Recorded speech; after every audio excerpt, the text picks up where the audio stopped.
Assalamualaikum warahmatullahi wabarakatuh. Meet our new student, Sister Nura Jean, Mary Jean Castillo. Isa po siyang balik Islam a months ago. So, willing po siyang mag-aral kaya nakita niya kaming nag-aaral dito, nag-join na rin siya. Mag-enroll na sa atin sa Islamic Development Research and Information and Studies. Makakahabol sa 6 months Basic Arabic Learning Course at magkakaroon din siya ng certificate mga sisters and brothers. So, naanyayahan ko namin kayo na makipag-join din sa ating direct teaching ng Arabic Basic Learning Course.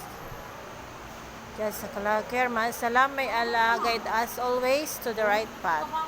Naway ibigay ng Allah sa atin ang hidayah para makapagbasa ng Quran as soon as possible. Nabasa ko na yung Quran ko, no? Hindi na ako Tagalog. Pero mga bahaba ko. Ayan, nasundan nga ni Sister ang kanyang ginagawa today na assignment dahil makakahabol siya. Alhamdulillah.